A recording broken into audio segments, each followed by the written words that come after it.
Well, I think it's that time, Sean. We're going to talk about our expectations for Rise of Iron. There's a ton of content.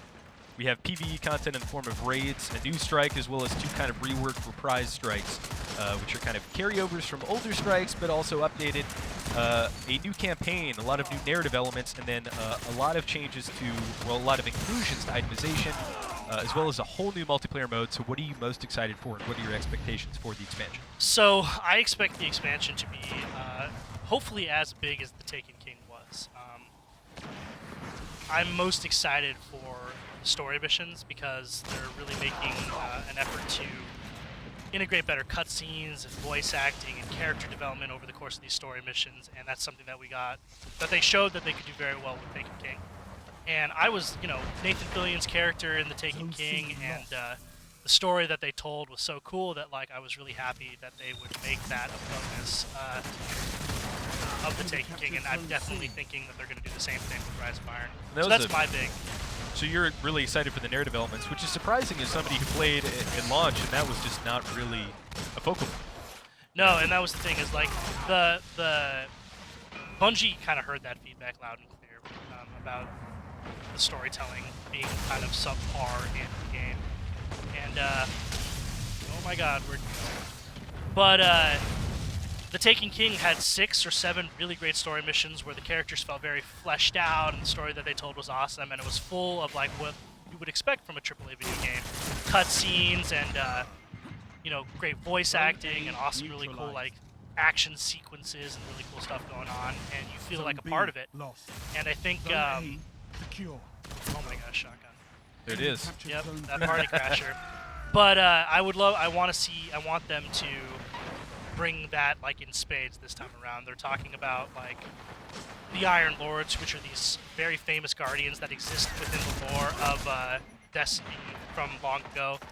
And we're familiar with some of their names. One of them, Lord Saladin, is still around, and he's the commissioner of the Iron Banner, which is one of the factions that this expansion is very centered on from a storytelling perspective. So we're gonna get to learn a lot about these characters who we've known kind of to be in the game and stuff, and that's really exciting. Cool. Let's talk about some of the endgame content, the raid, the new strikes, the new PvP. So narratively, you're really excited for it. They really strutted their stuff in the last expansion, and you can't wait to see what they did there. What about the new raid? I know that, this is something that this game is offering that a lot of other games, especially console games, just cannot. So you have to be excited for that. Absolutely. The best thing, as a hardcore Destiny player, the best thing to me about jumping into new Destiny content is figuring out how the raid is going to work that first time when no one else knows how. The progression rating, that is the best time. Definitely. And I think that's one of the most exciting things about this, is that there will be a new raid, and it's going to be pretty awesome. And it looks like it's going to be pretty, a hefty amount of content. It's going to take most people many hours to figure out how it works. And I'm just super jazzed to jump into that situation and really figure out the mechanics and the puzzle. My progression is I played through these multiplayer heavy games, massively multiplayer games, shared world shooters. When I started, I just wanted to get the loot.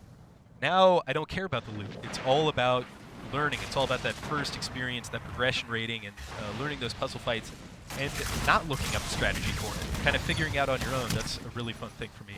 Yeah, and that's, again, that's the most fun part, is these raids, if you haven't had the chance to do them yourself, they're very, very difficult, and a lot of the mechanics take a good amount of trial and error for you to be able to really figure out what's going on. But you really feel on point when you do end up downing a boss.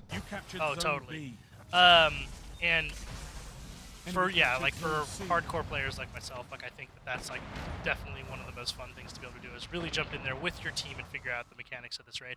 So, and of course the gear, you get really great gear from doing the raid, because it's, it's very difficult, so the rewards are very high. But, yeah, I'm really excited about that. Final thoughts on the expectations for the expansion, at least for this particular segment. You were talking about gear. They're really making an effort to kind of visually distinguish the gear, whether it be Trials of Osiris or the raid gear or what have you. Are you excited for those itemization options, and how has kind of your expression as a player advanced since the start of the game, aesthetically? So one of the coolest things about Destiny as a game is that you really do feel like your Guardian is, very customizable and specific with the gear you get. And Bungie has taken a lot of measures to make sure that that continues. And one of the things they're adding this time is ornamentation, which are these great sort of little gear pieces that you can get that allow you to change the look of your weapons and your gear. And man, does it look like really cool. Oh my gosh, I'm getting wrecked here.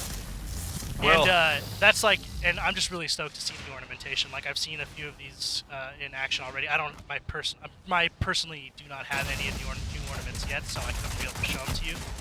But I've seen them on other Guardians, and just the way that they change the look of weapons really adds another level of customization that just Destiny players are going to love, and I certainly do already. very exciting stuff.